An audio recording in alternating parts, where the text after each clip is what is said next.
For today's video ay gagawa nga ako ng Korean chicken. Wow. Dahil kaming tatlo na naman dito ng dalawa kong alaga at ako ay belong-belo na naman ako makapagluto. Habang nagpiprito nga ako dito ng chicken wings ay may isang bata naman na makulit sa likod ko kaya hinaharangan ko. Tapos dito naman sa maliit na kawali ay nagluto na ako ng sauce ng Korean chicken. Bali, inuna kong ilagay yung butter tsaka naman ginisa ko na yung bawang. Tapos naglagay na ako ng ketchup. Tapos nilagyan ko na rin dito ng konting tubig. At dahil tatlo lang naman kaming kakain ay tansya-tansya lang naman yung ginawa ko. Tapos naglagay na rin ako ng konting toyo. Ayan yung dark soy sauce yung nilagay ko. Tapos naglagay ako ng sugar. Tapos konting chicken powder.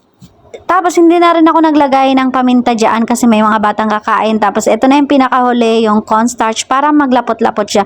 Tapos hinaon ko na rin yung chicken na niluluto ko sa kabilang kawali. At habang nagluluto ako ay sumingit na nga para kunin ko ng alaga kong niluluto ko.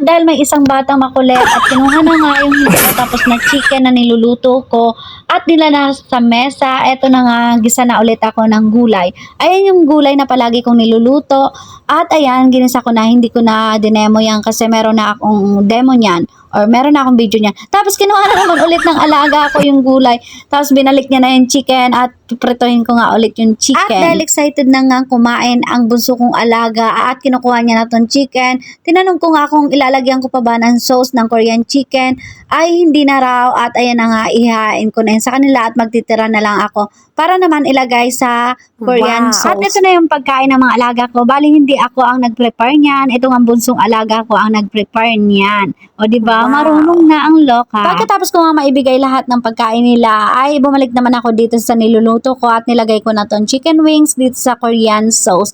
At syempre, konti lang yan at para sa akin lang yan. Pero dahil namimiss ko na ang pagluluto, ay eto na ang aking Korean chicken. O diba, may toppings. At itong Korean chicken ay isa rin sa paborito ng mga anak kong lutuin or kainin.